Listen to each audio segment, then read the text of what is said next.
तो बच्चों, surface tension में हम कैपिलरी एक्शन कर चुके थे, कैपिलरी राइज कर चुके थे, सवाल भी बता चुका था मैं आपको, है ना। अब क्या होता है कि ड्रॉप और बबल में कभी कभी आपसे एक्सेस प्रेशर पूछता है, तो उसका डेरिवेशन है आपको, है ना। तो वो निकालते हैं। लेकिन उससे पहले, उसको समझने से पहले एक मैं छोटी सी चीज आपको समझा देता हूँ। हेडिंग डाल दीजिए आप। ये है, यहाँ पे आप लिख सकते हो pressure difference. Pressure difference, pressure difference across, pressure difference across a curved surface. तो जो कर्व्ड सरफेस होती है ना, जैसे मेनिस्कस होता है, कर्व्ड मेनिस्कस, तो कर्व्ड सरफेस है। तो जो भी लिक्विड की कर्व्ड सरफेस होती है, वहां पे प्रेशर डिफरेंस होता है कुछ ना कुछ। अब कैसे होता है, क्या होता है, वो हम समझने की कोशिश करते हैं। जैसे मान लीजिए, हमने देखा था कि एक कैपिलरी जब आप ऐसे डाल रहे हैं और उसमें मान लीजिए कि cohesive force, adhesive force cohesive force से ज्यादा है, तो याद करो मैंने आपको बताया था कि ऐसा मेनिस्कस बनेगा। इस टाइप का मेनिस्कस बनता है ना बच्चों, याद होगा आपको। अब देखो बेटा, ये मान लो पॉइंट ए है, और ये वाला पॉइंट जो है नीचे, ये वाला पॉइंट जो है, इसको बी मान लेते हैं। तो अब आपको पता है कि अगर ए पे पॉइंट और बी पॉइंट पे प्रेशर डिफरेंस जरूर होगा। अगर प्रेशर डिफरेंस नहीं होता तो हम, हमारा जो सरफेस होता वो फ्लैट होता, कर्व्ड नहीं होता। कर्व्ड होने का मतलब क्या है कि ऊपर वाला प्रेशर जो है वो ज्यादा रहा होगा, और नीचे वाला प्रेशर जो है वो कम रहा होगा। यानी कि हमें ये बात तो क्लैरिटी है कि जिस तरफ प्रेशर ज्यादा होगा उधर से धक्का मिलेगा, और जिधर पर प्रेशर कम होगा उस तरफ धक्का मिलेगा।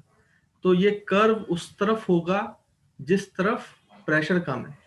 तो बी पे प्रेशर कम है, ए पे प्रेशर ज्यादा है, तो हम बोल सकते हैं pressure at A is greater than pressure at B. वहीं दूसरी जगह पे जब ऐसा होता था कि आपके कोहेसिव फोर्स जो है वो एडहेसिव फोर्स से ज्यादा होते थे, तो ऐसा बनता था आपका सरफेस, याद होगा बच्चों आपको। ये आपका लिक्विड सरफेस। अब ये पॉइंट ए मान लो, और यही पॉइंट ये आपका बी हो गया। अब देखो, क्योंकि अब धक्का सरफेस को ऊपर की तरफ मिल रहा है, इसका मतलब नीचे प्रेशर ज्यादा है, ऊपर प्रेशर कम है। तो इसका मतलब पीए जो है वो लेस देन पीवी होगा।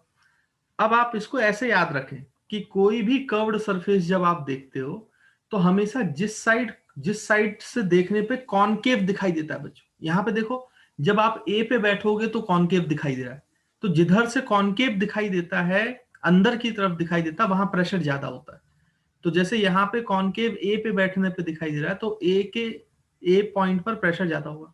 वैसे यहाँ पे बी पे बैठने पे कॉनकेव दिखाई दे रहा है, ए पे कॉन्वेक्स दिखाई दे रहा है, बी पे कॉनकेव दिखाई दे रहा है।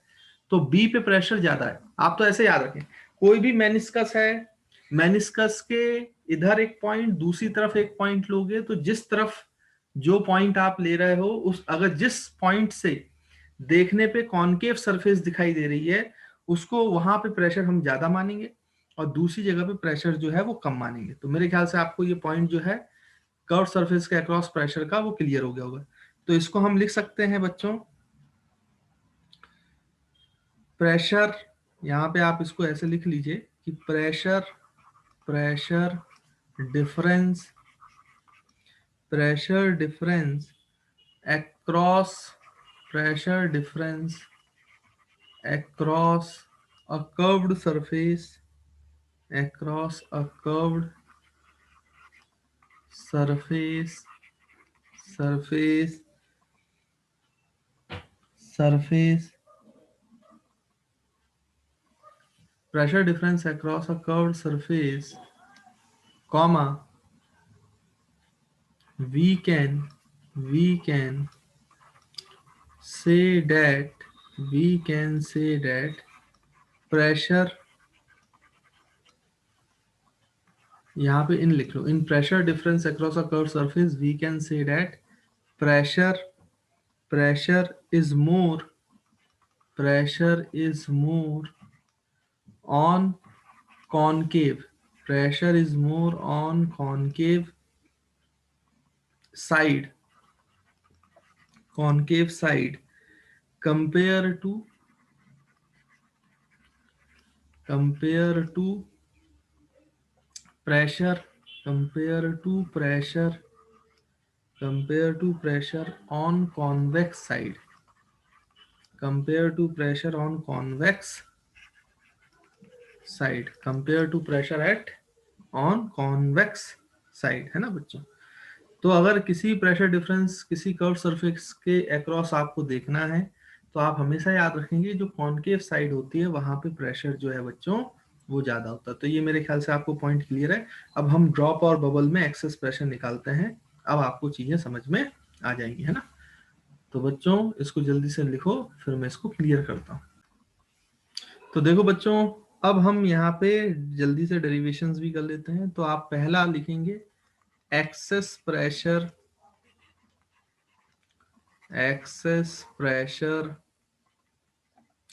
Inside a drop, access pressure inside a drop. तो जो बच्चों ड्रॉप होती है लिक्विड की, उसके इनसाइड जो है वो कुछ एक्सेस प्रेशर होता है। कितना एक्सेस प्रेशर होता है वो हमें निकालने वाली बात है, तो वो हम निकाल लेते हैं, ठीक है, इसमें कोई दिक्कत की बात है नहीं। तो पहले तो आप ऐसा लग लें कि हम एक ड्रॉप लेंगे बच्चों, यहाँ पे आप लिख सकते हो कि there is a drop, there is a drop, drop of radius R. तो जो ड्रॉप मानी गई है उसका रेडियस जो है लेट सपोज आर ले लेते हैं, हैविंग हैविंग सरफेस टेंशन, और जिस लिक्विड का बना है उसका जो सरफेस टेंशन है वो भी आप मान लो, सरफेस टेंशन मान लेते हैं सिग्मा,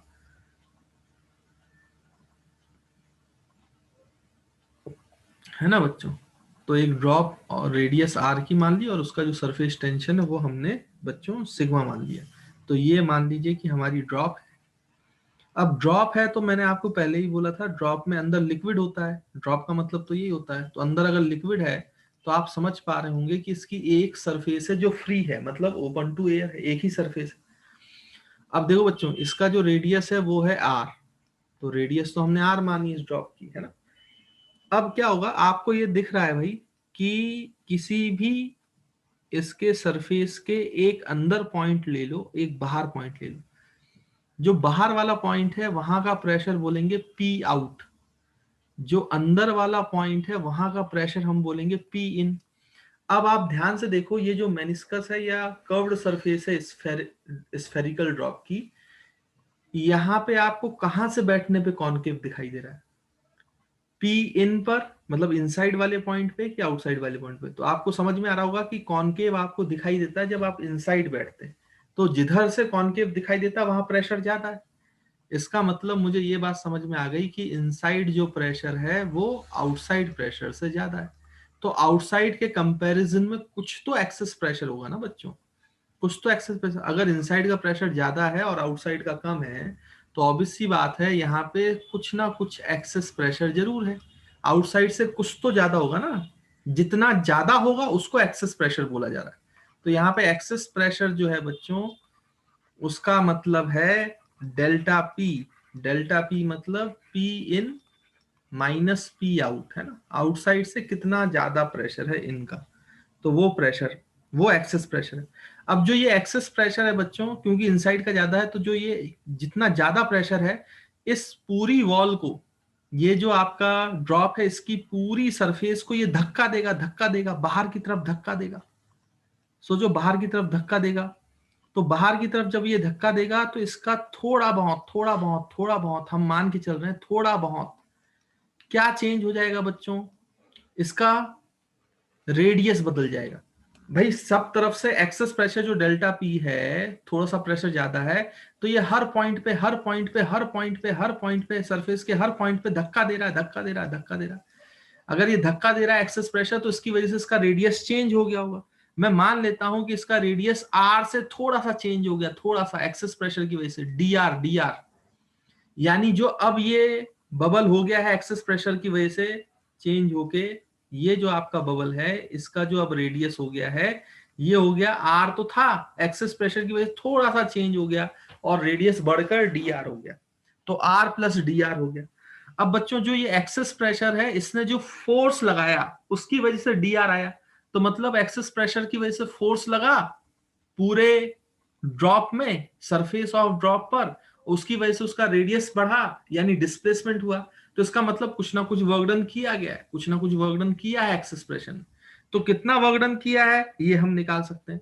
तो हम यहां पे लिख सकते हैं work done by excess pressure, work done by excess pressure, pressure on the surface of drop, on the surface of drop, on the surface of drop। तो ये जो work done by excess pressure है उसको कितना लिखा जा सकता है बच्चों, देखो उसको कितना लिखा जा सकता है, फोर्स इनटू डिस्प्लेसमेंट, क्योंकि फोर्स भी बाहर की तरफ लग रहा है, डिस्प्लेसमेंट भी बाहर हो रहा है, तो कॉस जीरो है, तो फोर्स इनटू डिस्प्लेसमेंट। और फोर्स कितना लगेगा बच्चों, जो एक्सेस प्रेशर है into area, excess pressure into area is the force, net force applied. तो हम लिखेंगे excess pressure into area of surface into displacement कितना हुआ है बच्चों, तो देखो डिस्प्लेसमेंट डी कैपिटल आर है, डी कैपिटल आर, छोटा सा रेडियस बढ़ा है ना, डी कैपिटल आर, तो यहाँ पे डी कैपिटल आर लिखना चाहिए। तो ये हो जाएगा डी कैपिटल आर। तो अब वर्क डन लिखा जा सकता है स्टूडेंट्स, कितना लिखा जा सकता है जो एक्सेस प्रेशर के कारण वर्क डन हुआ है, डेल्टा पी। तो डेल्टा पी तो हमें पता नहीं, ये एक्सेस प्रेशर ही तो निकालना है। हाँ एरिया पता है, एरिया ऑफ सरफेस एरिया जो होगा इसका पूरे का ड्रॉप का, वो तो स्फेयर का सरफेस एरिया है ना, तो उसको लिख सकते हैं 4 pi capital R square, into लिख सकते हैं डी आर, इनटू क्या लिख सकते हैं बच्चों, डी आर। अच्छा यहाँ पे जो इनटू इसको क्या लिख लिख दोगे बच्चों, डी आर है ना। तो ये हमने वर्क डन लिख लिया।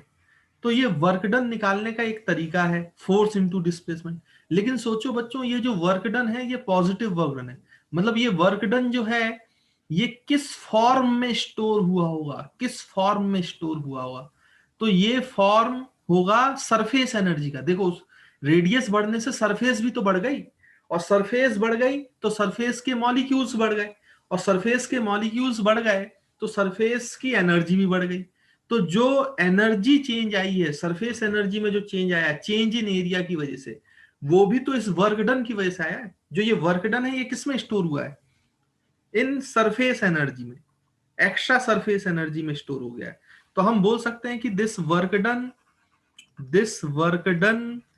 is stored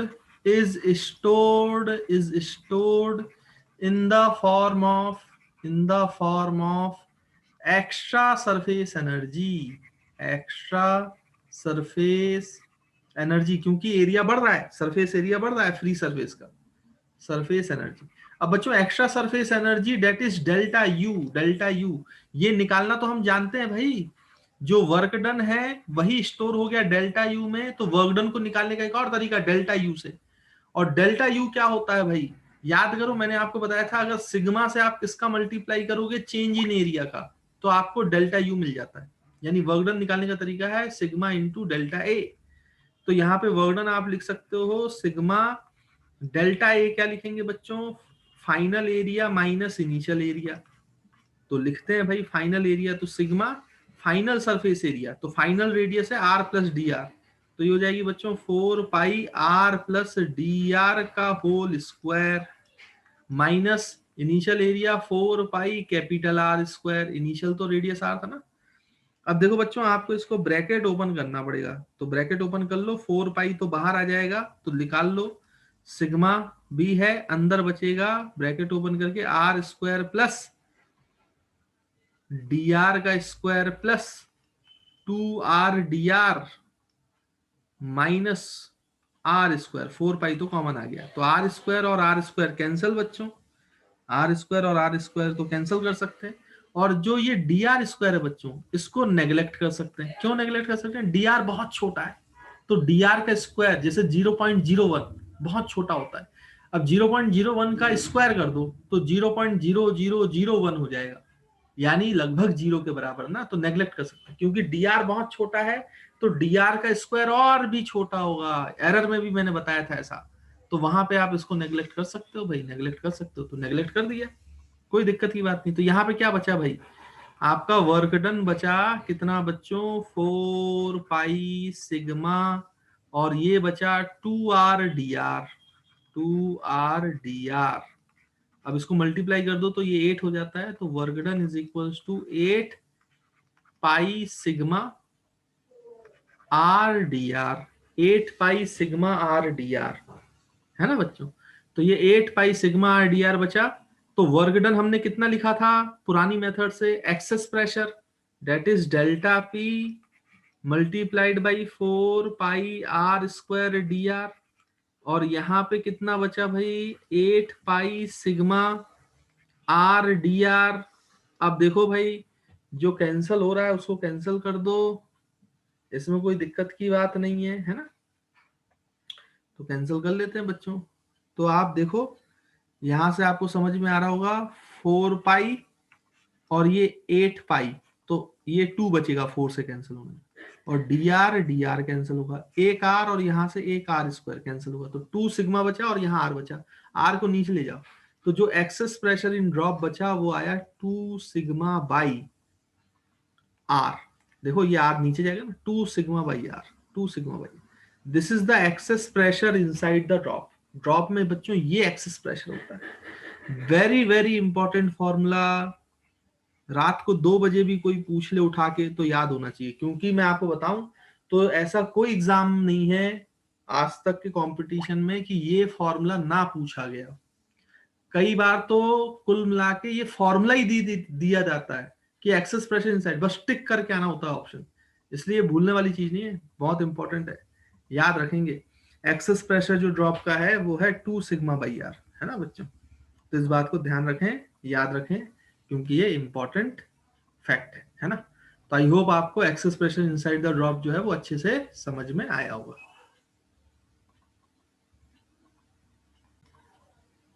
तो चलिए बच्चों देखिए एक्सेस प्रेशर इन बबल।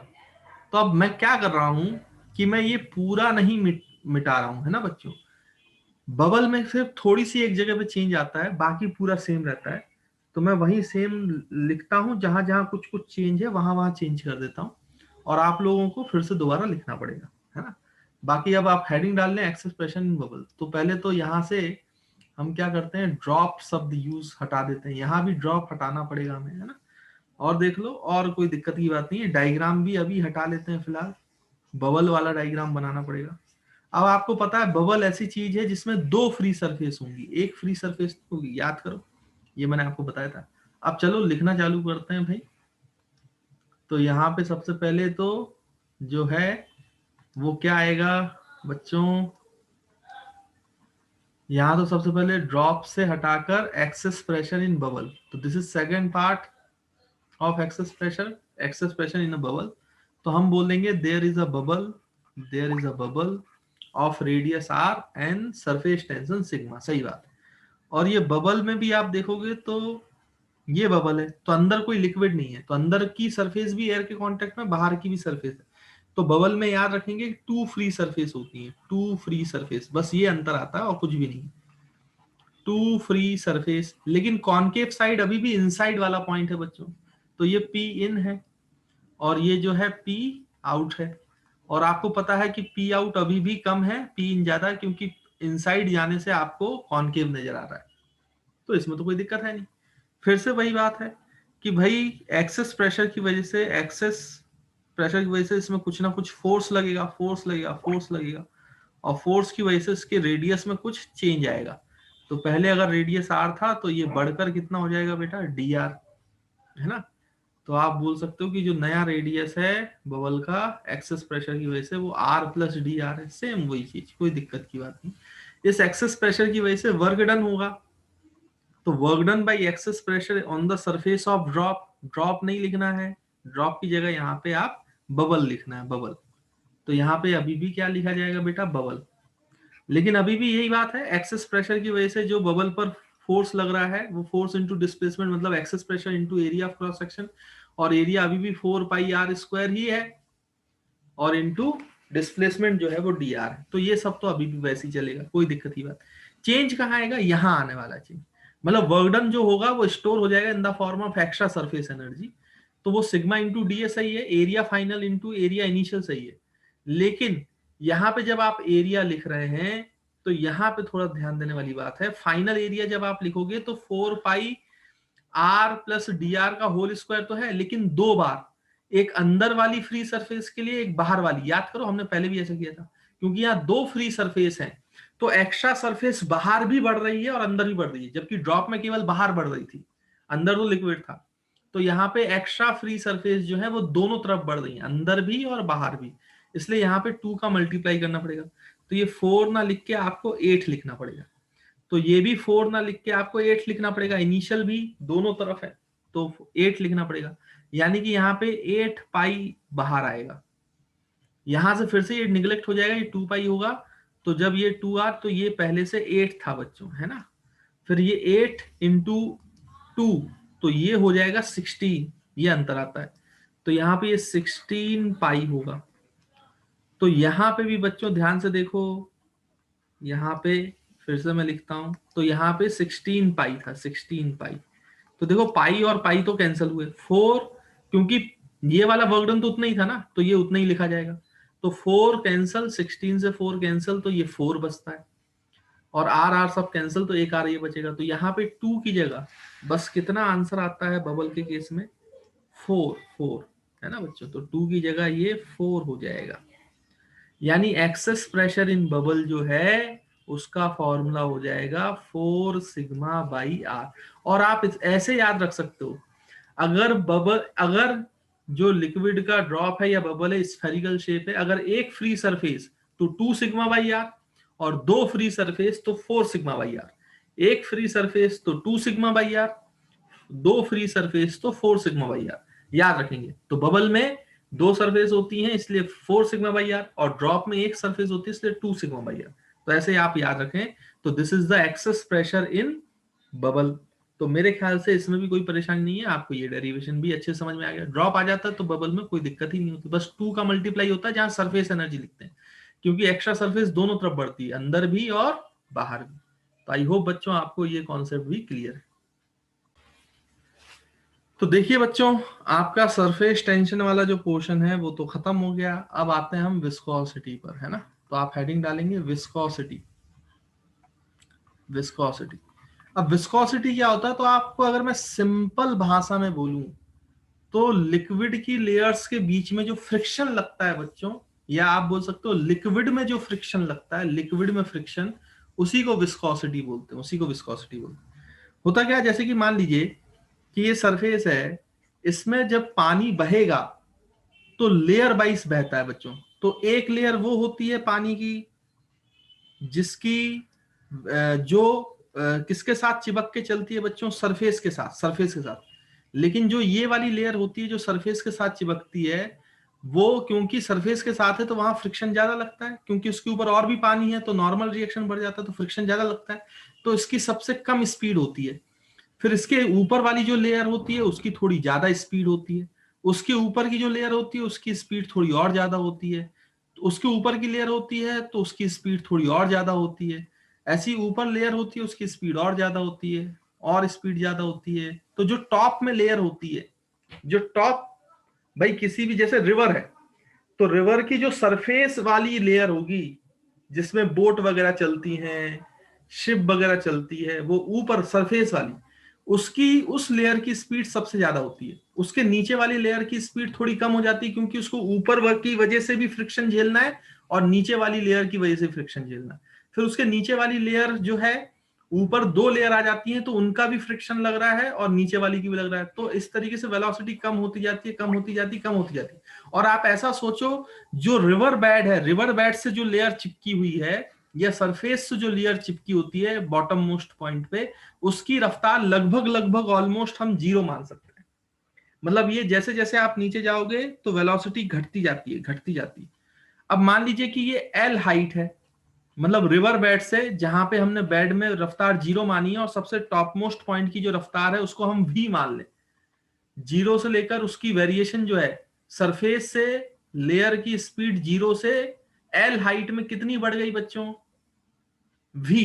तो जो ये अपोजिशन मिल रहा है, ताकि इसकी स्पीड कम होती जा रही है, जो अपोजिशन मिल रहा है, ये जो फ्रिक्शन मिल रहा है, इसी को बच्चों डिफाइन किया गया है विस्कोसिटी, है ना। तो विस्कोसिटी की आप डेफिनेशन लिख सकते हो, viscosity it is defined as the, it is defined defined as the property of, है ना। तो ये एक प्रॉपर्टी है फ्लूइड, लिक्विड में फ्रिक्शन भी एक प्रॉपर्टी है भाई फ्लूइड की, है ना। तो property of fluid, property of fluid by virtue, by virtue of which, by virtue of which it is defined as the property of fluid by virtue of which an internal frictional, by virtue of which an internal, internal इसलिए क्योंकि layers के बीच में लगता है ना बच्चों, internal frictional, internal frictional, frictional, internal frictional force, internal frictional force comes into play, comes into play, comes into play when fluid, when fluid, when fluid is in motion, when fluid is in motion, when fluid is in motion in the form of layers, in the form of layers, in the form of layers, in the form of layers, है ना बच्चों। Having relative motion, having तो दोनों layers के बीच में कुछ ना कुछ रिलेटिव मोशन होता है ना बच्चों, एक की स्पीड ज्यादा एक की कम है तो रिलेटिव मोशन है, और रिलेटिव मोशन है तो फ्रिक्शन लग रहा है, फ्रिक्शन लग रहा है इसलिए स्पीड वेरी कर रही है, रिलेटिव मोशन, है ना। तो मेरे ख्याल से आपको विस्कोसिटी जो है वो क्लियर होगा, है ना बच्चों। और आप ये भी बोल सकते हो कि विस्कोसिटी ऐसी प्रॉपर्टी है जो दो लेयर्स के बीच के रिलेटिव मोशन को क्या करती है बच्चों, अपोज करती है। वो नहीं चाहती कि दो लेयर्स के बीच की जो रिलेटिव मोशन है वो हो, बट क्योंकि फ्लो करता है लिक्विड तो उसमें होता है ना। तो हम ये बोल सकते हैं कि विस्कोसिटी ऐसी चीज है, it opposes, it opposes, it opposes, it opposes the relative motion, it opposes the relative motion, it opposes the relative motion between, between different layers, है ना। तो डिफरेंट डिफरेंट लेयर्स के बीच में जो रिलेटिव मोशन हो रहा है उसको अपोज करने की कोशिश करता है, रोकने की कोशिश करता है ना बच्चों। तो मेरे ख्याल से आपको विस्कोसिटी वाला जो पॉइंट है वो क्लियर होगा। अब मैथमेटिकली हमें बताना है ना, कि ये फ्रिक्शनल फोर्स लग रहा हो कैसे है, या फिर हम ये विस्कोसिटी कैसे नापेंगे, तो कौन सा वो कोई कांस्टेंट टर्म है या क्या है वो हमें देखना है। तो उसके लिए अब ये देखा गया बच्चों, अब एक्सपेरिमेंट किए जाते हैं तो एक्सपेरिमेंट से कुछ ऑब्जर्वेशंस मिलते हैं, फिर हम कोई फॉर्मूले पे आते हैं। तो जब इसके रिलेटेड एक्सपेरिमेंट किए गए तो जो ऑब्जर्वेशंस मिले हैं वो मैं आपको बता रहा हूँ, है ना। तो वो क्या ऑब्जर्वेशन थे मैं आपको समझाता हूँ। तो उन्होंने ये बोला कि बेसिकली होता क्या है कि मान लीजिए कि ऊपर वाली लेयर को जब आप फ्लो करा रहे हो, तो फ्लो कराते हुए ऊपर वाली लेयर को चलाते हुए तो ऊपर वाले किसी पर्टिकुलर एरिया ऑफ कांटेक्ट में आपको बच्चों क्या देना पड़ेगा, ऊपर वाली लेयर को वेलोसिटी देनी पड़ेगी।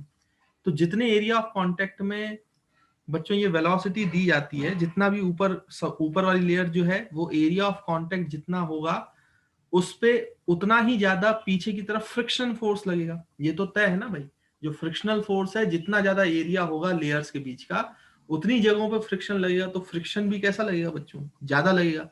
तो ये कहा गया कि जो फ्रिक्शनल फोर्स होता है it is proportional to area of contact, वो एरिया ऑफ कांटेक्ट के बराबर होता है।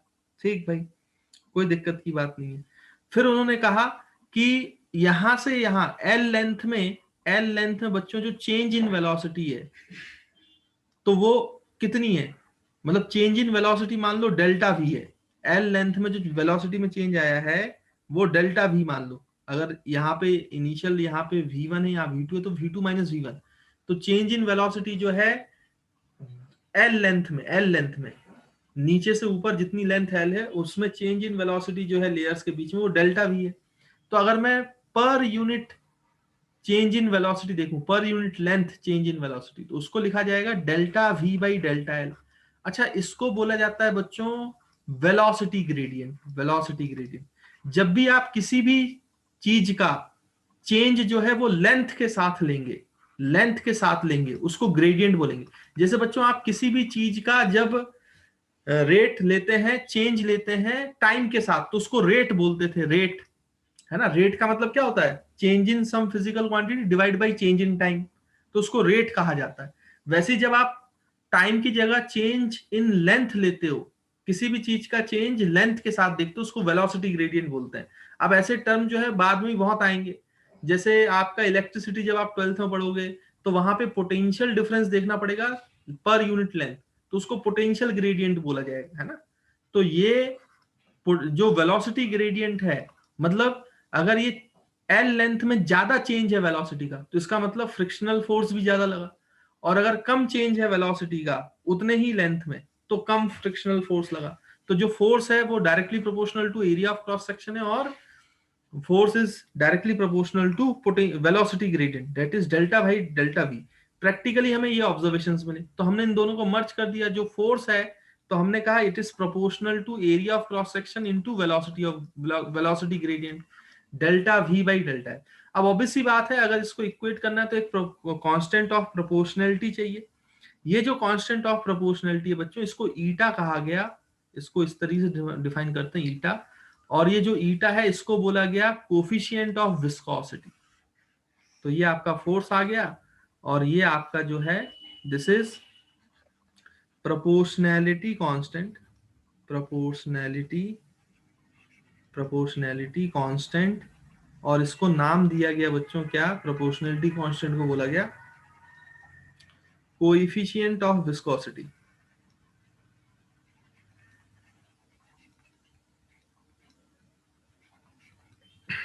कोएफिशिएंट ऑफ विस्कोसिटी, है ना बच्चों, ये कोफिशिएंट ऑफ विस्कोसिटी बोला गया। अब देखो आप यहां से एक चीज और निकाल सकते हैं आप। अब ये ईटा की वैल्यू भी निकाल सकते हो आप, जो कोफिशिएंट ऑफ विस्कोसिटी है। मतलब जितना ज्यादा कोफिशिएंट ऑफ विस्कोसिटी होगा उतना विस्कस लिक्विड होगा, और उनकी लेयर्स के बीच में उतना ज्यादा फ्रिक्शनल फोर्स लगेगा। ये बताता है कोफिशिएंट ऑफ विस्कोसिटी। और जो ये आपका फोर्स है एफ, जो फ्रिक्शनल फोर्स है, इसको बोलते हैं viscous force. Viscous force, viscous force, है ना बच्चों। तो मेरे ख्याल से आपको ये जो पॉइंट है ये क्लियर होगा। अब आप ध्यान से देखो तो इसको आप कोफिशिएंट ऑफ विस्कोसिटी को ऐसे लिख सकते हो, eta is equals to F by A. Divide कर दो भाई, तो एफ बाई ए डिवाइड हो जाएगा। मतलब नीचे ए डिवाइड करोगे तो इसको ऐसे में लिख रहा हूं अलग से, एफ बाई ए। और delta V by delta L भी नीचे जाएगा, तो delta V by delta L भी नीचे जा रहा है। अब आप ध्यान से देखो, ये एरिया ऑफ क्रॉस सेक्शन है जिसपे फोर्स लग रहा है, और ये एरिया ऑफ क्रॉस सेक्शन। और फोर्स कैसे लग रहा है, टेंजेंशियल, लिक्विड सरफेस के टेंजेंशियल। फ्रिक्शनल फोर्स तो ऐसे लगेगा लिक्विड सरफेस के टेंजेंशियल, इसलिए इसको बोला जाएगा टेंजेंशियल स्ट्रेस। याद करो बच्चों, जब टेंजेंशियल फोर्स लगता था किसी एरिया में तो उसको टेंजेंशियल फोर्स बोलते थे, टेंजेंशियल स्ट्रेस बोलते थे। तो tangential stress to the velocity gradient. इसलिए कभी कभी जो है इसको ऐसे डिफाइन भी किया जाता है, ईटा को, कोफिशिएंट ऑफ विस्कोसिटी को किताबों में आप देखोगे तो ऐसे डिफाइन करेंगे, it is the ratio of tangential stress to the velocity gradient. वो आया यहीं से, प्रैक्टिकल ऑब्जर्वेशन से, है ना। तो वो पहले ही मैंने आपको बता दिया, इसमें कोई दिक्कत की बात मेरे ख्याल से है नहीं। और यहां से ईटा निकालोगे, कोफिशिएंट ऑफ विस्कोसिटी निकालोगे बच्चों, तो उसकी यूनिट भी होगी। क्या यूनिट होगी आप खुद सोचो। फोर्स की यूनिट हो गई कितनी बच्चों, तो फोर्स की यूनिट हो जाती है आपका बेटा ऐसा यूनिट न्यूटन, एरिया की यूनिट पर मीटर स्क्वायर, वेलोसिटी का यूनिट मीटर पर सेकंड, और लेंथ जो है वो मीटर, है ना। तो मीटर पर सेकंड पर मीटर, तो यहाँ पे मीटर से भी मल्टीप्लाई करो, तो ये मीटर और ये मीटर तो कैंसल, और ये सेकंड नीचे है वो ऊपर चला जाएगा, तो ये आ जाएगा न्यूटन सेकंड पर मीटर स्क्वायर, न्यूटन सेकंड पर मीटर स्क्वायर। तो ये आपकी कौन सी यूनिट हो गई, न्यूटन सेकंड पर मीटर स्क्वायर ईटा की, ये हो गई ऐसा यूनिट। और आप इसका अब डायमेंशंस भी निकाल सकते हो, और बच्चों आपको डायमेंशनल एनालिसिस में इसका डायमेंशन निकालना मैंने सिखाया था, तो वो कोई बड़ी बात नहीं है, आप बहुत आसानी से निकाल सकते। लेकिन जैसे कि कई बार ऐसा होता है, हमने फिजिक्स में देखा कि ऐसी यूनिट हम याद नहीं रखते, इसको किसी साइंटिस्ट के नाम पे रखते हैं। वैसे ईटा जो है, अगर मैं इसकी एसआई यूनिट की बात करूं तो उसको ऐसे नहीं बोलते, मतलब एक्चुअली में वो न्यूटन सेकंड पर मीटर स्क्वायर है, बट वो हम बोलते हैं, वो भी एक साइंटिस्ट के नाम पे दिया गया है। इसको बोलते हैं, जो ये 1 न्यूटन सेकंड पर मीटर स्क्वायर है, इसको बोला जाता है वन, मतलब इसको बोला जाएगा, मतलब साइंटिस्ट के नाम पे, साइंटिस्ट जो नाम थे उनका नाम था पॉइजली, तो इसको बोलते हैं पॉइजली, पॉइजली, पॉइजली, पॉइजली, है ना बच्चों। तो यहाँ पे मैं फिर से लिख देता हूं, तो ये जो एसआई यूनिट है, जो 1 न्यूटन सेकंड पर मीटर स्क्वायर है, उसको ऐसे रीड नहीं करते, सिंपली हम ईटा की यूनिट बोलते हैं, एसआई यूनिट, पॉइजली, साइंटिस्ट के नाम पर, है ना बच्चों।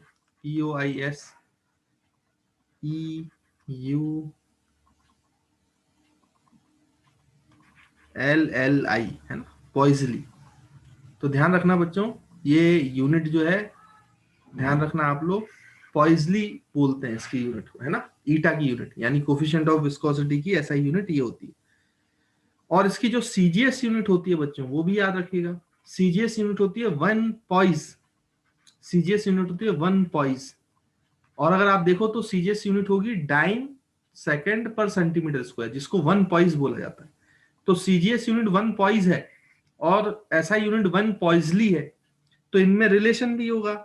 वो आप जब रिलेशन निकाल के देखोगे तो जो 1 पॉइजली है, पॉइजली 1 जो पॉइजली है, वो इक्वल्स टू 10 पॉइस के बराबर होता है। कन्वर्जन फैक्टर आपको आता है, आप निकाल के देखोगे तो आप देखोगे तो ये फैक्टर आता है। तो 1 पॉइजली इज इक्वल्स टू 10 पॉइस के बराबर। तो 1 पॉइजली जो 10 पॉइस के बराबर होता है बच्चों। तो इस बात को आप लोग ध्यान में रखिएगा, है ना। तो आई होप आपको विस्कोसिटी का और ये कोफिशिएंट ऑफ विस्कोसिटी क्लियर होगी, समझ में आएगी। तो देखो बच्चों, इसके बाद कभी कभी क्या एक टर्मिनोलॉजी यूज की जाती है, वो भी आप लिख लें, that is relative viscosity, relative viscosity. तो इसको डिफाइन किया जाता है, रिलेटिव विस्कोसिटी को, relative viscosity can be defined as the ratio of viscosity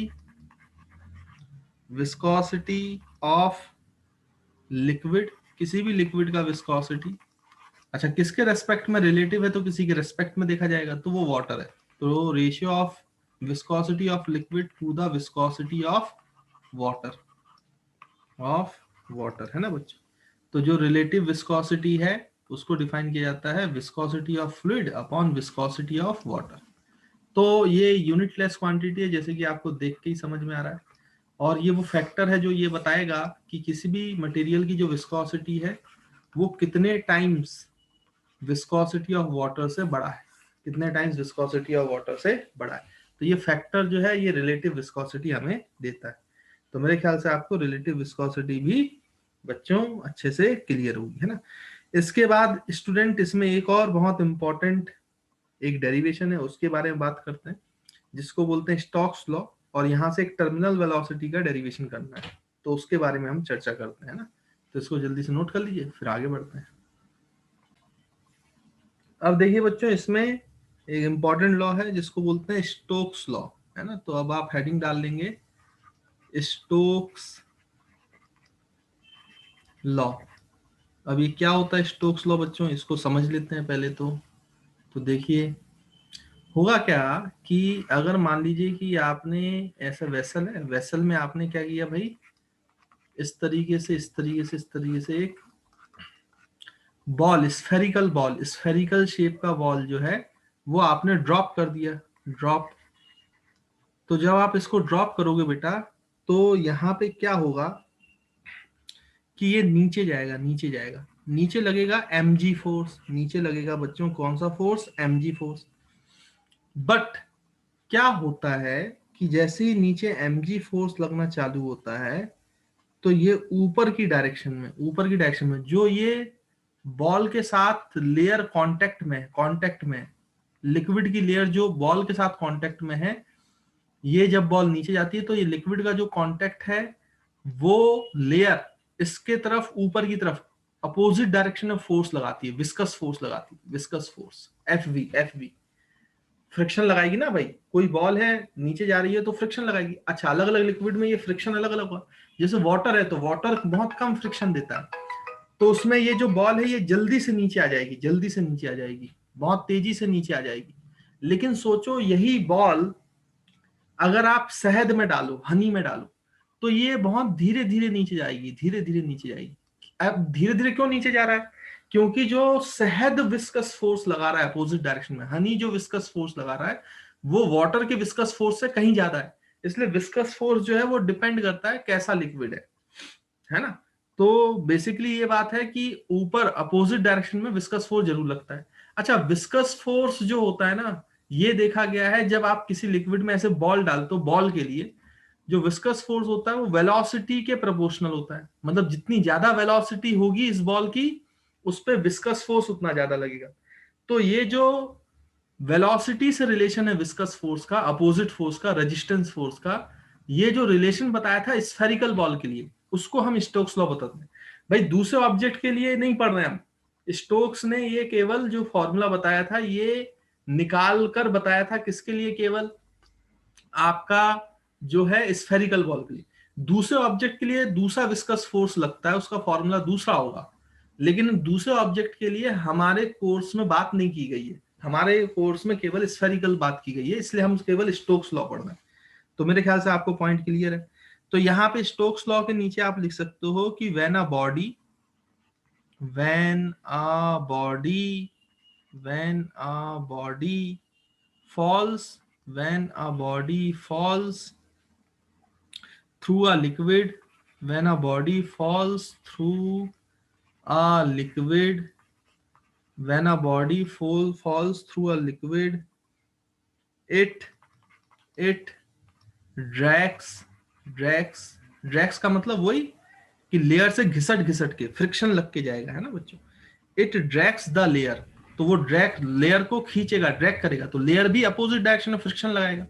it drags the layer it drags the layer it drags the layer of fluid या liquid, जो भी बोलना चाहो आप, fluid in contact in contact in contact with in contact with it, जो body के साथ contact में। तो अ रिलेटिव मोशन, इससे क्या होगा? अ रिलेटिव मोशन, तो रिलेटिव मोशन डेवलप हो जाएगा। अ relative motion between between different layers between the different layers between the different layers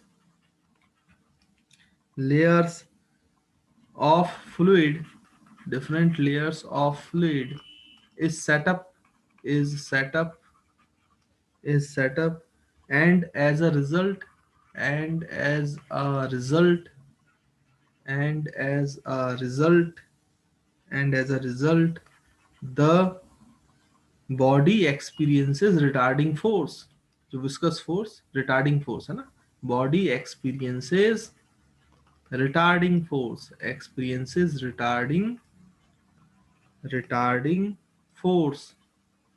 retarding force है ना बच्चों।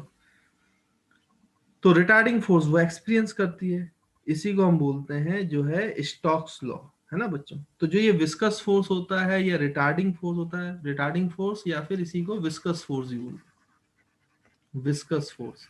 तो जो ये विस्कस फोर्स होता है ये वेलोसिटी पे डिपेंड करता है, स्फेरिकल बॉडी की रेडियस पे डिपेंड करता है, और coefficient of viscosity of liquid पे डिपेंड करता है ना बच्चों।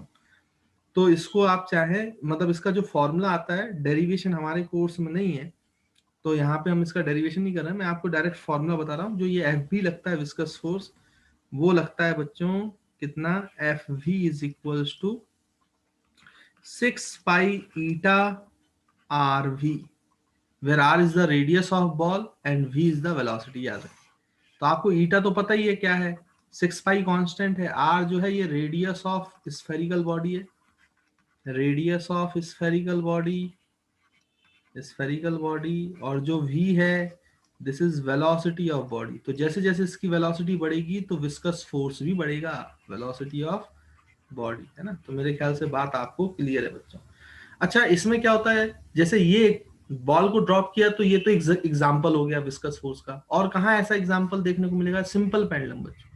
आपने अगर ध्यान दिया हो, जैसे ये सिंपल पेंडुलम है, यहाँ नीचे एक बॉब रखा हुआ है, अगर आप इसको ऐसे एक पोजीशन पे लाके छोड़ दोगे तो ये ऐसे ऐसे मूव करता है, पेंडुलम करता है। 9th में पढ़ा हुआ ना आपने, अभी हम पढ़ेंगे हालांकि सिंपल पेंडुलम एसएचएम में। तो ऐसे ऐसे ऐसे ऐसे मूव करेगा, लेकिन क्या होगा जब ये मूव करेगा तो एयर की लेयर इसमें कांटेक्ट में है, एयर की लेयर इससे कांटेक्ट में है, कांटेक्ट में है। तो एयर की जो लेयर कांटेक्ट में है वो इसको अपोजिंग फोर्स लगाती है, इसलिए धीरे धीरे ऐसे पूरा मूव नहीं करता रहता है, धीरे धीरे धीरे धीरे धीरे धीरे धीरे धीरे इसकी थोड़ी थोड़ी एनर्जी लॉस हो जाती है और ये पेंडुलम धीरे रुक जाता है। इसको बोलते हैं डैम्पिंग, बताऊंगा मैं एसएचएम में। तो देखो धीरे धीरे उसका ऑसिलेशन रुकते रुकते रुकते फाइनली पेंडुलम अपने आप रुक जाता है, क्योंकि एयर जो है वो विस्कस फोर्स लगाता है ये वाला अपोजिट डायरेक्शन में, है ना। तो मेरे ख्याल से आपको बात बच्चों क्लियर होगी। तो आप यहाँ पे एग्जाम्पल भी लिख सकते हो इसके। तो अगर मैं यहाँ पे एग्जाम्पल लिखूं तो आप लिख सकते हो falling falling falling of a, या तो देखो बच्चों रेन ड्रॉप, जब रेन ड्रॉप फॉल करती है तो भी उस पर विस्कस फोर्स लगता है ना बच्चों। Rain drop, falling of rain drop in atmosphere, falling of rain drop in atmosphere, तो एटमॉस्फेयर फ्लूइड है ना, तो वो भी फोर्स लगाएगा एटमॉस्फेयर। या फिर आप दूसरा एग्जांपल लिख सकते हो, ये फर्स्ट सेकंड एग्जांपल जो मैंने अभी आपको बताया सिंपल पेंडुलम वाला। तो a pendulum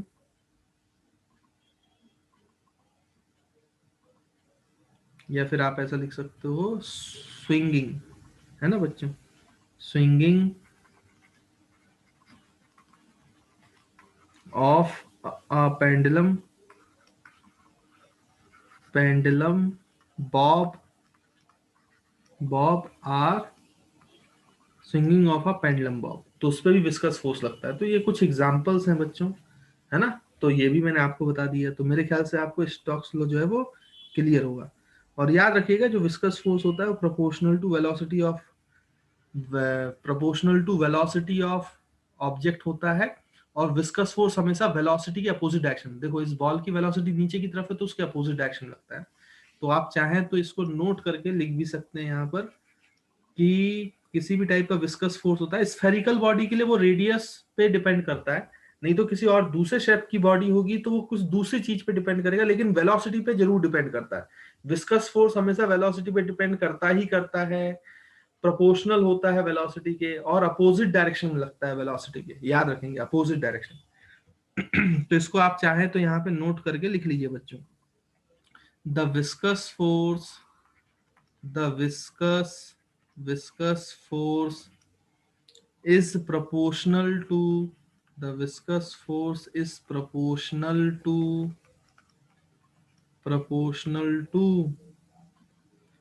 velocity, proportional to velocity and velocity of object, velocity of object and and its direction, and its direction is opposite to, and its direction is opposite to the velocity, opposite to the velocity। तो proportional to velocity भी है और इसकी direction velocity के opposite होती है। और ये फॉर्मूला है बच्चों स्फेरिकल बॉडीज के लिए, दूसरे शेप की होगी उसका दूसरा फॉर्मूला हो। अच्छा, इसका अगर आपको डेरिवेशन करना ही है, अगर आपको इसको प्रूफ करना ही है तो ये कांस्टेंट के मान लो। तो एफ बी ईटा पे डिपेंड कर रहा है तो उसकी पावर ए ले लेना, एफ बी आर पे डिपेंड कर रहा है तो उसकी पावर बी ले लो, एफ बी किस पे डिपेंड कर रहा है वेलोसिटी पे, उसकी पावर सी ले लो।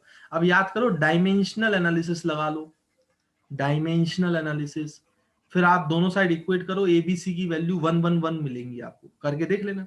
तो इसका अगर आप डेरिवेशन करना चाहें तो एक डेरिवेशन इसका किया जा सकता है बाय यूजिंग डायमेंशनल एनालिसिस।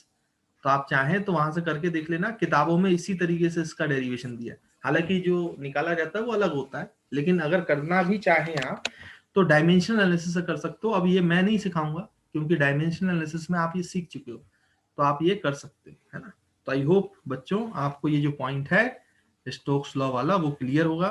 अब एक डेरिवेशन है उसको हम करते हैं, वो ज्यादा इंपॉर्टेंट है ना, इस पोर्शन से, विस्कोसिटी वाले पोर्शन से, तो उसको खत्म करते हैं जल्दी से।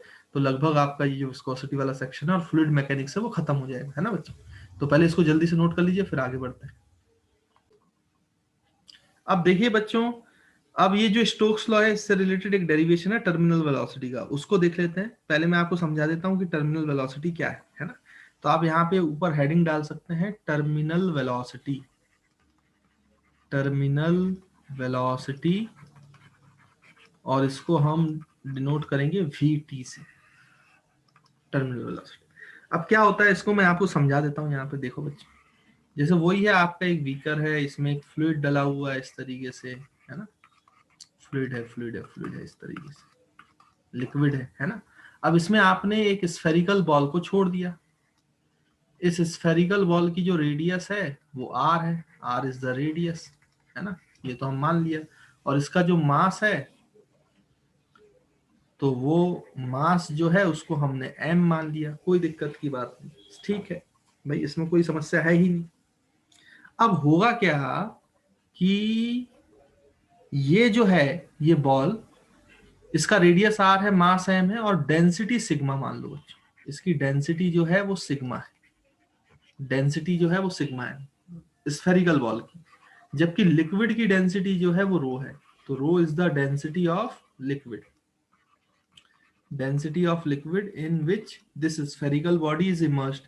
और हम ये मान रहे हैं कि sigma is greater than rho, हम ये मान रहे हैं कि sigma is greater than rho. इसका मतलब ये है कि जो सॉलिड की डेंसिटी है वो लिक्विड की डेंसिटी से ज्यादा है, तो ये बिल्कुल डिप करेगा, मतलब ये तो नीचे जाएगा, नीचे जाएगा, सिंक करेगा, सिंक करेगा, ये तो हमें पता ही है भाई।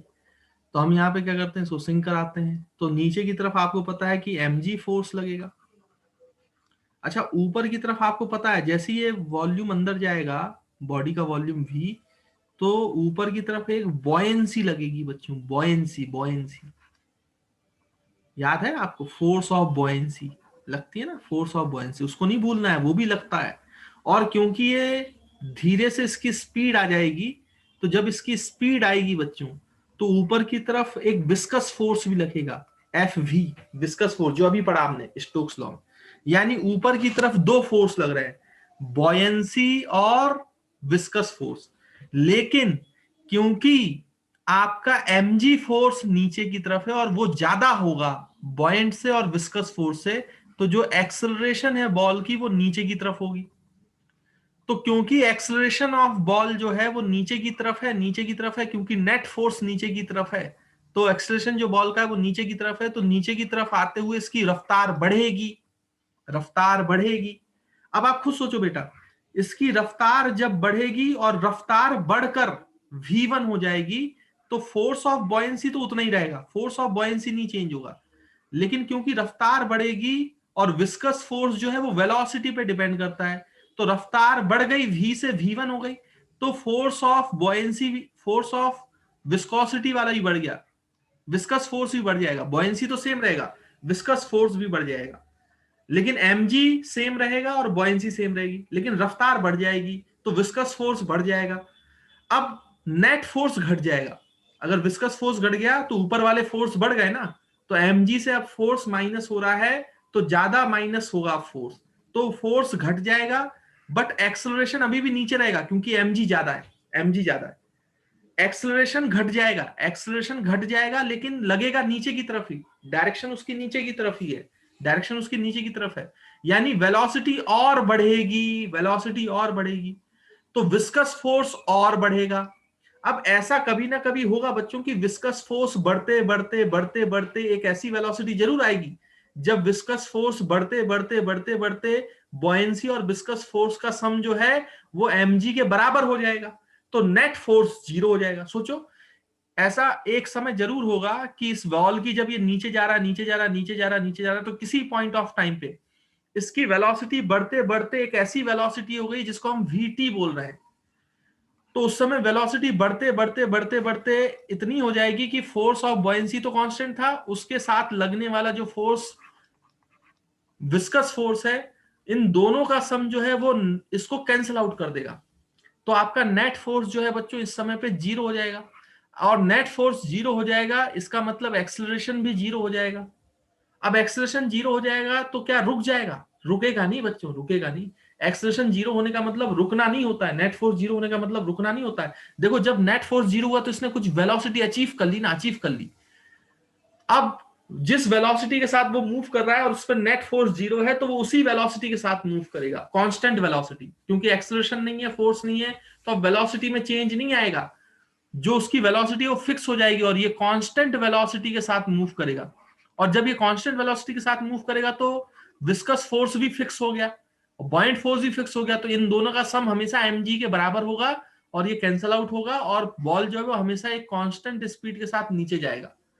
वो जो कांस्टेंट स्पीड ये एक्वायर कर लेता है कुछ समय के बाद, स्पीड बढ़ाते बढ़ाते बढ़ाते बढ़ाते फिर नेट फोर्स जीरो होता है और वो कांस्टेंट स्पीड जो है एक्वायर कर लेता है, उसी को बोला जाता है टर्मिनल वेलोसिटी। उसी को बोला जाता है बच्चों टर्मिनल वेलोसिटी। जिस वेलोसिटी पे ऐसा होगा कि विस्कस फोर्स इतना हो जाएगा कि बॉयंसी के साथ मिलकर वो mg को बैलेंस कर देगा, उस समय पर नेट फोर्स जीरो हो जाएगा और फिर वो जो पार्टिकल है या बॉल है वो कांस्टेंट वेलोसिटी के साथ मूव करेगी। इस वेलोसिटी को ही हम बोलते हैं टर्मिनल वेलोसिटी, कि टर्मिनल वेलोसिटी अचीव हो गई। अब वो कांस्टेंट है, अब नहीं बढ़ेगी वेलोसिटी, जितना बढ़ना था बढ़ गया, अब कांस्टेंट है, नेट फोर्स क्योंकि जीरो हो गया। उसी को बोला जाता है टर्मिनल वेलोसिटी। तो मेरे ख्याल से आपको टर्मिनल वेलोसिटी का कॉन्सेप्ट क्लियर है। अब हम इसका डेरिवेशन करते हैं। अब देखिए बच्चों कि क्या होगा। अब हमें पता है कि एट वीटी जब टर्मिनल वेलोसिटी अचीव हो जाएगा तो नेट फोर्स बिकम जीरो। तो नेट फोर्स जीरो होगा मतलब फोर्स की बैलेंसिंग होगी। तो बैलेंस कर दो भाई, जो आपका mg वाला मतलब buoyant force plus viscous force है वो किसको बैलेंस करेगा? mg को बैलेंस करेगा। तो हमने बैलेंसिंग लगा दी भाई। अब बॉयंट फोर्स कितना होता है बेटा वो आप जानते हो। फोर्स ऑफ बॉयंसी हम निकालना जानते हैं density of liquid volume of solid emerge, क्योंकि ये पूरी बॉडी इमर्ज हो गई है तो इसका वॉल्यूम जो होगा वो होगा स्फेरिकल बॉडी का 4/3 pi r. R is the radius, तो आर क्यूब है ना बच्चों, 4/3 pi r cube into g. तो रो वॉल्यूम इंटू जी, ये फोर्स ऑफ बॉयंसी होता है। अच्छा विस्कस फोर्स कितना होता है ये भी हम जानते हैं। विस्कस फोर्स को आप लिख सकते हो कितना बच्चों, अभी हमने पढ़ा था स्टोक्स लॉ स्फेरिकल बॉडी के लिए, 6 pi eta into r into v. और क्योंकि ये टर्मिनल वेलोसिटी पे विस्कस फोर्स निकालना है तब बैलेंसिंग हो रही है, इसलिए यहाँ पे वेलोसिटी जो होगी वो टर्मिनल वेलोसिटी के बराबर होगी, तो उसको वीटी लिख लेते हैं। उसके बाद फिर आपका mg, तो मास ऑफ बॉडी को आप लिख सकते हो डेंसिटी इंटू वॉल्यूम, और वॉल्यूम इसका भी होगा 4/3 पाई आर क्यूब, क्योंकि वही बॉडी तो अंदर गई है। लेकिन यहाँ पे डेंसिटी लिक्विड की नहीं लेंगे बच्चों, रो नहीं लेंगे, डेंसिटी जो है वो सॉलिड की लेंगे, सिग्मा। सिग्मा मास है ना सॉलिड का, तो density of solid into volume of solid into g लिखेंगे। अब ये तीनों वैल्यू उठा के इस फर्स्ट इक्वेशन में पुट कर दो जिसमें आपने फोर्स बैलेंसिंग लगाई, इसमें पुट कर देते। तो देखिए क्या मिलेगा, force of buoyancy is rho 4/3 pi r cube minus sorry into g, है ना बच्चों, इंटू जी, ये हटा दो इंटू जी। ये आपका कौन सा फोर्स हो गया बच्चों, ये आपका फोर्स ऑफ बॉयंसी हो गया, प्लस विस्कस फोर्स। तो विस्कस फोर्स को लिख लें 6 pi eta into r into velocity terminal, जो टर्मिनल वेलोसिटी निकालनी है हमें। और mg को लिख सकते हैं sigma into 4/3 pi r cube into g. कोई दिक्कत की बात नहीं है, यहां तक मेरे ख्याल से बात आपको क्लियर होगी बच्चों। ठीक, अब आप एक काम करो, इसको उधर ले जाओ, वीटी निकालना है ना, तो यहाँ पे लिखाया जाएगा 6 pi eta into r into v t. अब इसको उधर ले जाओगे बच्चों तो क्या क्या कॉमन आ रहा है देखो, ये उधर जाके माइनस होगा, 4 पाई आर क्यूब इंटू जी, ये तो सब कॉमन आ जाएगा, तो इसको कॉमन ले लो एक काम, 4/3 पाई आर क्यूब और इंटू जी, ये कॉमन आ जाएगा, यहाँ पे बचेगा सिग्मा, और जब ये पूरी टर्म वहां गई थी तो माइनस हुई थी, तो माइनस रो, बाकी कॉमन आ गया ना। मैं डायरेक्ट एक स्टेप बीच में नहीं लिख रहा हूँ, डायरेक्ट लिख रहा हूँ, है ना, तो मेरे ख्याल से इसमें कोई दिक्कत नहीं होनी चाहिए। अब यहां से काट दो, क्या क्या कट रहा है, पाई और पाई कट गया, आर क्यूब कट जाएगा तो स्क्वायर बचेगा, एक आर यहां से कट जाएगा, और 4 से 2 तो 6 से भी 2 से कटेगा तो 3 बचेगा, 3 इधर जाएगा तो 9, तो टर्मिनल वेलोसिटी आ जाएगी बच्चों कितना, ये 2 बचा, ये नीचे 9 बचा, और ईटा भी नीचे आएगा, है ना। तो हम ये कर सकते हैं 2 into R square into ji sigma minus rho divide by 3 into 3 9 into eta, ये ईटा भी तो नीचे आएगा बच्चों। तो this is the formula for terminal velocity and derivation for terminal velocity. तो ये टर्मिनल वेलोसिटी का बच्चों क्या है, डेरिवेशन है ना। मैं फिर से यहाँ पे लिख देता हूँ अलग से, देखो जो टर्मिनल वेलोसिटी अचीव होती है उसका फॉर्मूला जो आया डेराइव करके वो आता है 2r स्क्वायर इंटू जी sigma minus rho upon 9 eta. Very very important formula, viscosity में सबसे ज्यादा इंपॉर्टेंट फॉर्मूला है, याद रखिएगा इसको, है ना। तो आई होप आपको बच्चों ये क्लियर होगा और डेरिवेशन आपको समझ में आ गया होगा, और कैसे डेरिवेशन करते हैं ये अच्छे से। बाकी डेफिनेशंस वगैरह आप किताबों से देख लेना, पढ़ लेना, है ना। जब आपका कांस्टेंट वेलोसिटी अचीव हो जाता है, फोर्स बैलेंस हो जाता है, विस्कस फोर्स बढ़ते बढ़ते mg को बैलेंस करता है बॉयंट फोर्स के साथ, तब जो वेलोसिटी अचीव होती है उसको टर्मिनल वेलोसिटी कहते हैं। तो मैं यहाँ डेफिनेशन नहीं लिख रहा हूँ, वो आप बुक से पढ़ सकते हो बहुत आसानी से, है ना। तो आई होप आपको बच्चों ये पॉइंट, ये डेरिवेशन जो है टर्मिनल वेलोसिटी का अच्छे से समझ में आया होगा, क्लियर होगा। तो देखिए बच्चों यहाँ पे एक और छोटी सी चीज होती है, कभी कभी ये आ जाता है वो पेपर में, तो आपको पता होना चाहिए, मतलब इसके न्यूमेरिकल्स आएंगे, डेरिवेशन वगैरह नहीं आता है। इसको बोलते हैं पॉइजलीज फॉर्मूला, है ना। इसको बोलते हैं बच्चों पॉइजलीज फॉर्मूला। देखो मैं आपको बता देता हूँ क्या होता है ये।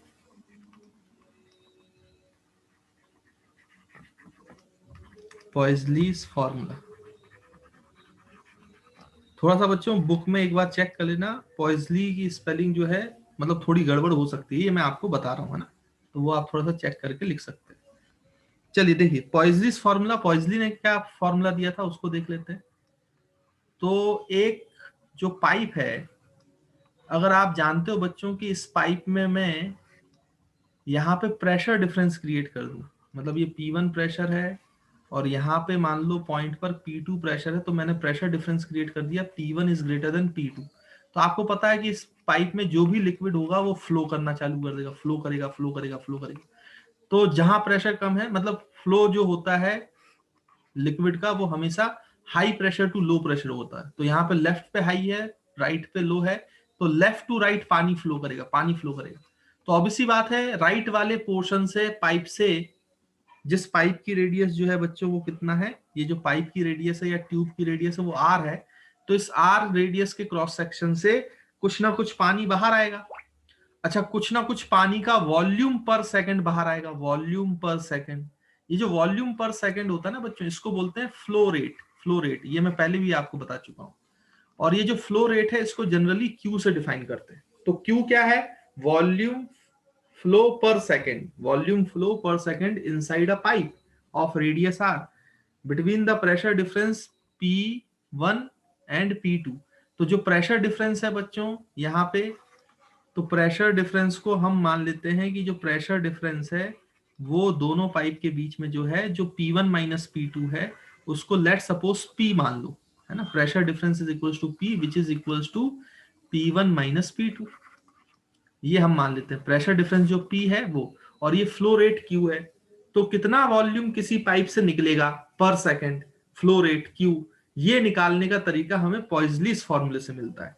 तो पॉइजली ने यही बताया था कि जो वॉल्यूम पर सेकंड फ्लो बाहर आ रहा है, मतलब फ्लो रेट है जो, वो आपका कितना होगा बच्चों, तो उसका फॉर्मूला दिया गया pi by 8 into pressure difference into radius of tube की power 4 upon viscosity into length of the pipe. Length of the pipe L है ना बच्चों। तो आपको याद रखना है कि ईटा जो है ये कोफिशिएंट ऑफ विस्कोसिटी है लिक्विड का, कोफिशिएंट ऑफ विस्कोसिटी, विस्कोसिटी, और जो आपका L है it is length of pipe, it is length of pipe. या ट्यूब, जो आपको बोलना है, ठीक है। और वो मैंने आपको बता ही दिया, स्मॉल आर जो है वो आपका रेडियस ऑफ पाइप है या रेडियस ऑफ ट्यूब है, जो बोलना चाहो, ठीक है। तो इस तरीके से आप इस फॉर्मूले को याद रखें। देखो, इसका भी आपको कोई डेरिवेशन नहीं है कोर्स में, लेकिन अगर आप इसका डेरिवेशन करना चाहो, जैसे मैंने आपको पहले बोला, तो ये प्रेशर डिफरेंस पे डिपेंड करती है, आर की पावर 4 पे करती है, ईटा पे, एल पे। लेकिन अगर आप इसको डायमेंशनल एनालिसिस से करेंगे तो यहाँ पे 4 वेरिएबल आएंगे, ए बी सी डी। लेकिन आप इक्वेशन जो है बेटा वो 3 लिख सकते हो, है ना। तो इसको अगर करने की कोशिश करोगे तो मुश्किल होता है इसको सॉल्व करना, है ना। तो हालांकि इसका डेरिवेशन नहीं है, इसलिए आपको परेशान होने की कोई जरूरत नहीं है ना। तो इसमें आप बिल्कुल ज्यादा टेंशन लेने की जरूरत नहीं है। आप ये फॉर्मूला केवल ऐसे के ऐसे याद रखें। कभी कभी अगर इस पर न्यूमेरिकल आता है तो बिल्कुल आपको जो है डाटा बेस्ड न्यूमेरिकल आएगा, आपको डाटा गिवन होगा, बस आपको फॉर्मूले में वैल्यूज पुट करनी है तो आपको आंसर मिल जाएगा, ना। तो इस फॉर्मूले को ऐसे ही याद रखें। तो आई होप आपको ये पॉइंट जो है बच्चों, फॉर्मूला जो है वो समझ में आया होगा। तो देखो बच्चों, अब हम बात करते हैं किस पर, एक और छोटी सी चीज है जिसको हम यहाँ पे पढ़ लेते हैं, इसको बोलते हैं रेनॉल्ड्स नंबर। Reynolds number. तो बच्चों, किसी पाइप में जब पानी का फ्लो होता है तो वो स्ट्रीमलाइन फ्लो है कि वो टर्बुलेंट फ्लो है, ये जो टर्मिनोलॉजी है कि टर्बुलेंट होगा कि स्ट्रीमलाइन फ्लो होगा, उसके लिए एक नंबर डिफाइन किया जाता है। उसी नंबर को हम बोलते हैं रेनॉल्ड्स नंबर। तो ये एक नंबर है, केवल डायमेंशन लेस होता है, और ये नंबर हमें बताता है कि किस पाइप में कब स्ट्रीमलाइन फ्लो होगा और कब टर्बुलेंट फ्लो होगा, है ना। तो सिंपल सा ये चीज है, बस आप इसको इस तरीके से याद रखें। तो यहाँ पे आप लिख सकते हैं रेनॉल्ड्स नंबर में कि it is a dimensionless, it is a dimensionless, dimensionless है ना, कोई डायमेंशनलेस नहीं होती, न्यूमेरिकल वैल्यू होती, dimensionless parameter, dimensionless parameter whose value whose value decides whose value decides the nature of whose value decides the nature nature of nature of flow nature of flow nature of flow of the liquid nature of flow of the liquid nature of flow of the liquid through a pipe through a pipe which is given by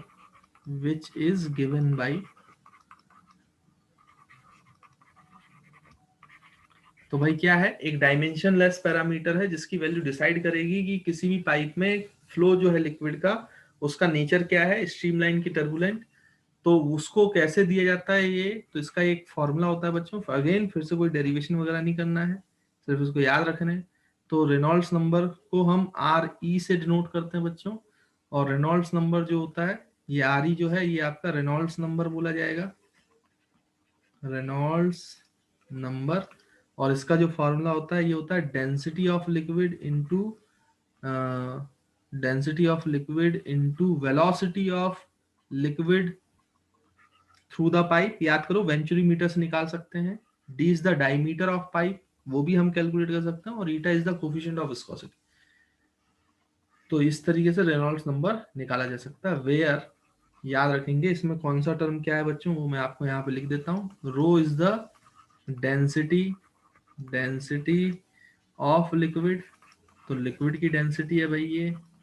दूसरा आपका जो बच्चों भी है वो क्या है, velocity of liquid, pipe में क्या वेलोसिटी है लिक्विड की, वो है वेलोसिटी ऑफ लिक्विड। फिर तीसरी चीज जो है आपका क्या है बच्चों, ईटा। तो ईटा याद रखेंगे, eta is the coefficient of viscosity, coefficient of viscosity. और चौथी चीज इसमें क्या है बच्चों, वो आप लिख लेंगे। तो चौथी चीज आपको दिखाई दे रही है, वो है डी, डायमीटर, है ना। D is the diameter of pipe, diameter of pipe. ठीक स्टूडेंट्स, तो ये इसका फॉर्मूला है, और ये तो ये आप देखोगे तो डाटा जो है वो यूनिट लेस आता है ना। अब इसमें कुछ नोट करने वाली बात है, वो आप नोट कर लो। ये एक्सपेरिमेंटल रिलेटेड फैक्ट्स हैं जो कभी पूछ लेते हैं, तो वो हमें याद होना चाहिए। नोट, इसमें याद रखेंगे कि अगर रेनॉल्ड्स नंबर की वैल्यू 0 से 2000 तक आती है, मतलब 0 से 2000 के बीच में कोई भी नंबर आएगा रेनॉल्ड्स नंबर का, तो वो डेफिनेटली स्ट्रीमलाइन फ्लो को रिप्रेजेंट करता है ना। तो यहां पे लिख लीजिए कि if RE lies between, if RE between lies between 0 to 2000, 200 बोल रहा था, सॉरी बच्चों, 0 to 2000, तो आप बोलोगे then the liquid flow is, then the liquid flow is streamline. तो पक्का लिक्विड का फ्लो जो होगा किसी भी लिक्विड के लिए वो हमेशा स्ट्रीमलाइन ही रहेगा। तो अगर आपसे पूछा जाए कि स्ट्रीमलाइन फ्लो है कि नहीं है, आपको ये वैल्यूज दे दी जाए, तो रेनॉल्ड्स नंबर निकाल लो। अगर वो 0 से 2000 के बीच में आता है तो आप बता दो कि वो स्ट्रीमलाइन फ्लो होगा, स्ट्रीमलाइन फ्लो, है ना बच्चों। And if RE is greater than, if RE is greater than, if RE is greater than 3000, और अगर RE greater than 3000 हो जाए किसी भी लिक्विड के लिए, तो पक्का कैसा होगा बच्चों, टर्बुलेंट फ्लो होगा, टर्बुलेंट फ्लो होगा। तो आप यहां पे लिख सकते हो the liquid flow is, the liquid flow is turbulent, liquid flow is turbulent. तो अगर वो बीच में है तो वो जो है आपका कैसा है बच्चों, स्ट्रीमलाइन फ्लो है। अगर ज्यादा है तो फिर वो कैसा फ्लो है बच्चों, टर्बुलेंट फ्लो है। याद रखने हैं इस बात को, है ना, इस तरीके से। फिर उसके बाद आप यहाँ पे नेक्स्ट पॉइंट लिख सकते हो, ये फर्स्ट पॉइंट था। सेकंड पॉइंट आप लिख सकते हो रेनॉल्ड्स नंबर के बारे में। अच्छा, ये 2000 तक तो स्ट्रीमलाइन है, 3000 के बाद टर्बुलेंट है, तो 2000 से 3000 क्या होगा, ये अलग अलग लिक्विड पे डिपेंड करता है बच्चों।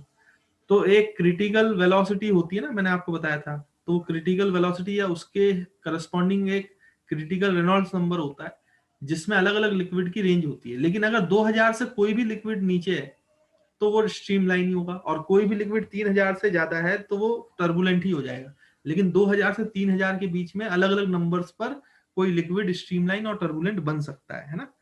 इसलिए 2000 से 3000 की रेंज नहीं दी गई। तो इस बात को भी आप लिख लो कि if Reynolds number lies, if Reynolds number lies between 2000 to 3000, if Reynolds number lies between 2000 to 3000, the flow of liquid is unstable. The flow of liquid is unstable. It may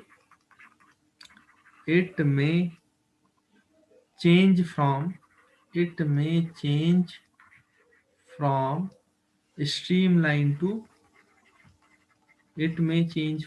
streamline to, turbulent, streamline to turbulent.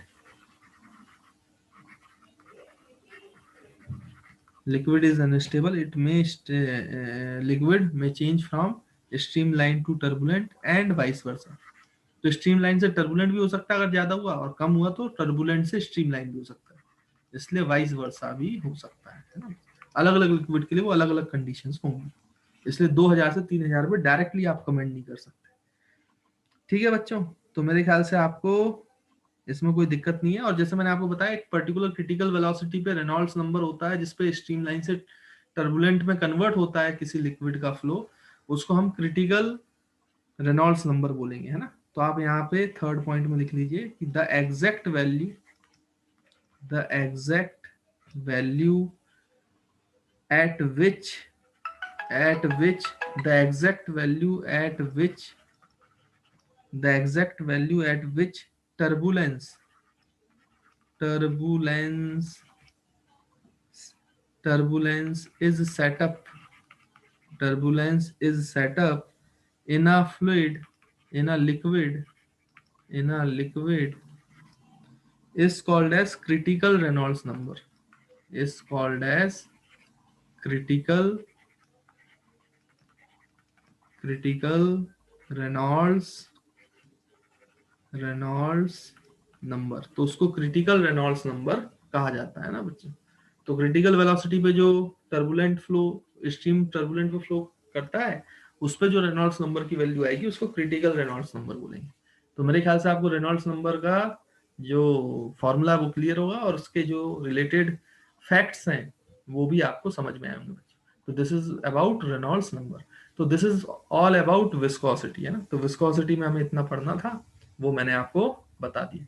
तो हमारा surface tension और viscosity वाला section भी clear है, खत्म होता है यहाँ पे, है ना बच्चों। तो आई होप आपको ये सारी चीजें समझ में आई होंगी।